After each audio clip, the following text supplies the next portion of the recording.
This is Keers, and I'll be reading for April 12th, pages 40 to 48. Chapter 17, The Camouflaged Insect. Roz was a mess. She lay under the tree, covered in a heap of broken branches and pine cones and needles.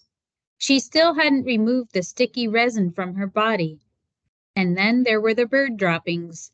She was about to get up and give herself a rigorous cleaning when she noticed a peculiar twig. The twig was moving. It was crawling along one of the broken branches on the ground. With a gentle touch, the robot picked up the twig. "Hello, stick insect. My name is Roz. You are very well camouflaged." The stick insect's body was long and thin. He had the same shape and colors and markings as a real twig, but if you looked closely, you just might see two tiny eyes and two spindly antennae. The insect didn't make a sound, and he sat perfectly still as the robot. The two of them sat still and silently stared at each other for a while. "Thank you, stick insect," said Roz as she placed him back where she found him. "You have taught me an important lesson. I can see how camouflage helps you survive. Perhaps it could help me survive also." Chapter 18, The Camouflaged Robot.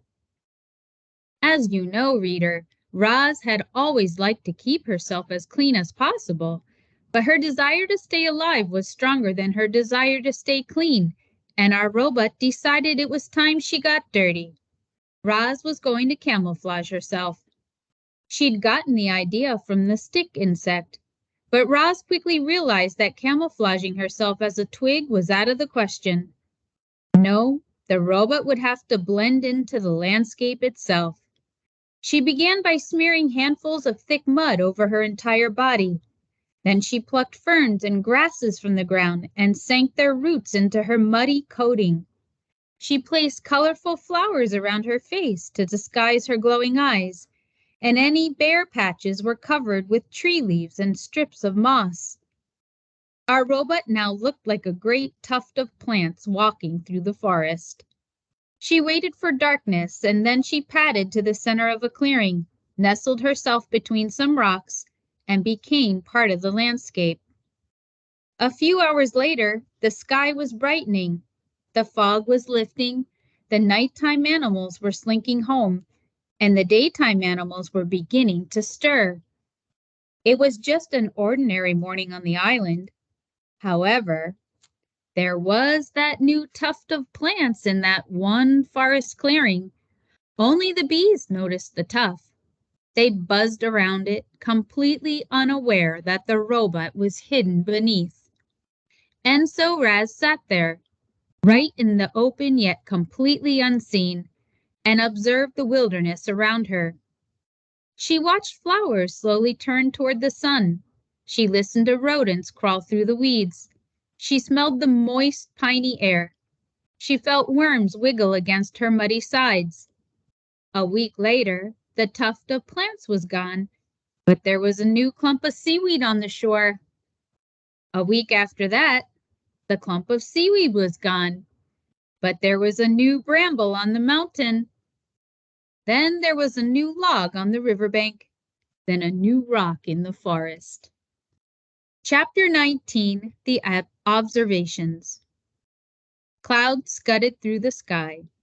Spiders spun intricate webs. Berries beckoned to hungry mouths. Foxes stalked hares. Mushrooms rose up from leaf litter. Turtles plopped into ponds.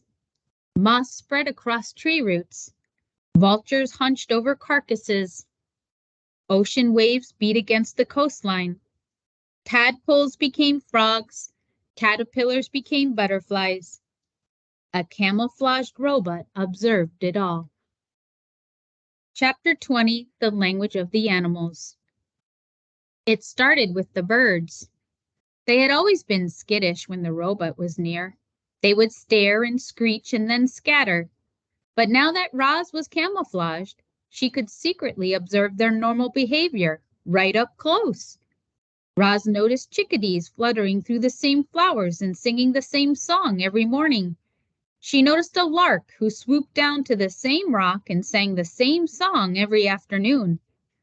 She noticed the same two magpies singing to each other from across the same meadow every evening. After weeks of robotically studying the birds, Roz knew what each bird would sing and when they would sing, and eventually why they would sing. The robot was beginning to understand the birds, but she was also beginning to understand the porcupines and the salamanders and the beetles. She discovered that all the different animals share one common language. They just spoke the language in different ways. You might say each species spoke with its own unique accent. When Roz first listened to the chickadees, their songs had sounded like tweet, tweedle, tweet, tweedle. But now when the chickadees sang, Roz heard, "Oh, what a lovely day it is! Oh, what a lovely day it is!" Deer spoke mostly with their bodies. By simply turning her head, a doe could say to her family, "Let's look for clovers by the stream." Snakes often hissed to themselves things like, "I know there's a tasty mouse around here somewhere." Bees said very little. They used their wings to buzz a few simple words like nectar and sun and hive. Frogs spent much of their time searching for each other. One would croak, "Where are you? I can't see you." And then another would reply, "I'm over here. Follow my voice." When Roz first stomped across the island, the animal's squawks and growls and chirps had sounded like nothing more than meaningless noises. But she no longer heard animal noises. Now she heard animal words. I hope you are enjoying The Wild Robot. It was very enjoyable to read to you.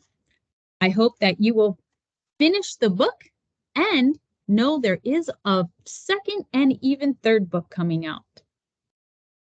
Miigwech.